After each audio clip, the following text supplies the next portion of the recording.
அனைவருக்கும் வணக்கம். இன்று உங்களிடத்திலே நான் பேசக்கூடிய செய்தி மேற்கு தொடர்ச்சி மலைகளை பற்றியது. உலகத்திலே பயோடைவர்சிட்டி ஹாட்ஸ்பாட்ஸ் என்று சொல்லக்கூடிய பல்லுயிர் பெருக்கம் அதிகம் இருக்கக்கூடிய இடங்களை பார்ப்போமேயானால் அதில் மிகவும் முக்கியமான ஒரு இடம் இந்தியாவிலே இருக்கக்கூடிய இந்த மேற்கு தொடர்ச்சி மலைகள். இந்த மேற்கு தொடர்ச்சி மலை இப்ப இந்தியாவிலே ஒரு 100% வன உயிரினங்களும் தாவரங்களும் செடிகளும் கொடிகளும் இருக்கின்றது என்றால் அதில் 30% இந்த மேற்கு தொடர்ச்சி மலைகளில் தான் இருக்கின்றது. அப்படியானால் நாம் அனைவருமே அந்த மேற்கு தொடர்ச்சி மலைகளுடைய அந்த முக்கியமான சிறப்பு அம்சங்களை நாம் தெரிந்து கொள்ள வேண்டும். பொதுவாக அந்த வெஸ்டர்ன் காட்ஸ் என்று சொல்லக்கூடிய அந்த மேற்கு தொடர்ச்சி மலையானது இந்தியாவிலே குஜராத் மாநிலத்திலே உருவாகின்றது.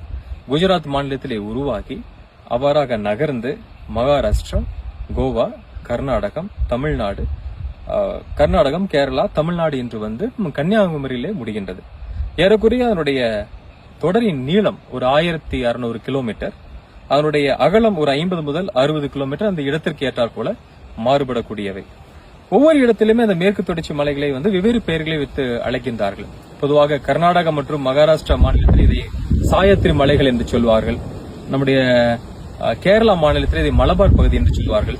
தமிழகத்திலே நீலகிரி மலைத்தொடர் என்று சொல்கின்றோம். சில இடங்களில் நாம் ஆனைமலைகள் என்று சொல்கின்றோம். இதெல்லாம் மேற்கு தொடர்ச்சி மலையினுடைய ஒவ்வொரு மாநிலத்துக்கு தகுந்தால் போல் அழைக்கக்கூடிய பெயர்கள். இந்த மேற்கு தொடர்ச்சி மலையினுடைய மிக உயரமான சிகரம் இரவிக்குளம் தேசிய பூங்காவிலே கேரளா மாநிலத்திலே ஆனைமுடி என்று சொல்லக்கூடிய இடம்தான்.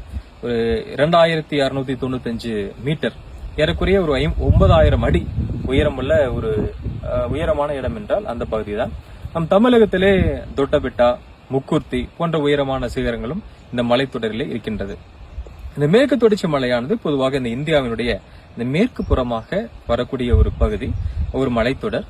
இதை ஒட்டி அரபிக்கடலானது அமைந்துள்ளது. சோ அந்த அரபிக்கடலிலே இருக்கக்கூடிய எழக்கூடிய அந்த குளிர்ந்த காற்றுகள் எல்லாம் தடுத்து அதை ஒட்டியுள்ள மாநிலங்களுக்கு மிக அழகான தேவைப்படும் நேரத்திலே இந்த மழை பொழிவு தருகின்றது. பொதுவாக இந்த தென்மேற்கு பருவமழை உருவாவதற்கு ஒரு மிக முக்கியமான காரணமாக இந்த மேற்கு தொடர்ச்சி மலைகள் அமைகின்றது.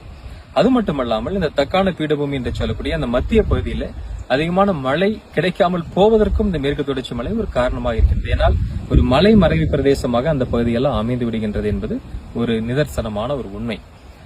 இந்த மேற்கு தொடர்ச்சி மலையினுடைய உன்னதத்தை பார்த்து யுனெஸ்கோ என்று சொல்லக்கூடிய ஒரு அமெரிக்க நாட்டைச் சேர்ந்த ஒரு நிறுவனமானது வேர்ல்ட் ஹெரிடேஜ் சைட் என்று சொல்லக்கூடிய உலக பாரம்பரியம் மிக்க இடங்களில் ஒன்றாக இதை தெரிவு செய்து வைத்திருக்கிறார்கள். அதற்கான காரணம் என்ன?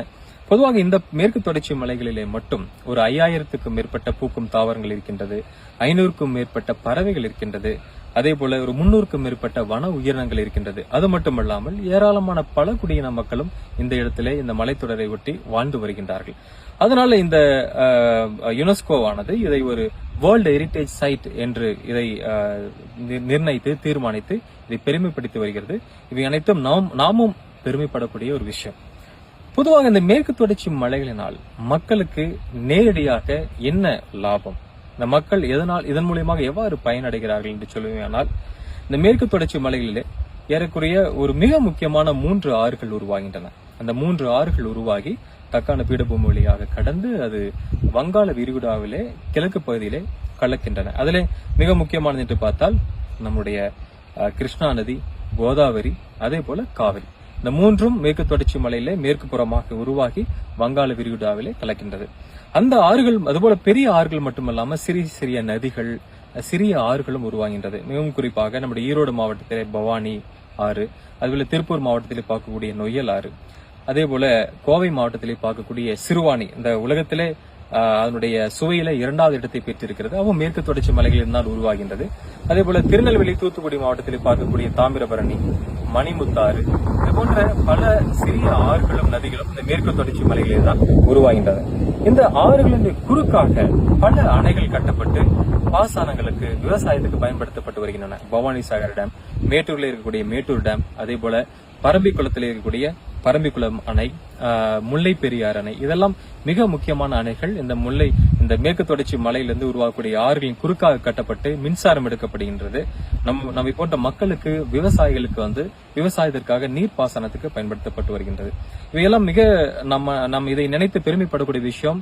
நாம் மேற்கு தொடர்ச்சி மலைக்காக நாம் நன்றி சொல்லக்கூடிய ஒரு கடமை நம் அனைவருக்குமே உண்டு. அத்தகைய ஒரு நன்மைகளை இந்த மேற்கு தொடர்ச்சி மலைகளிலிருந்து நாம் பெற்று வருகின்றோம்.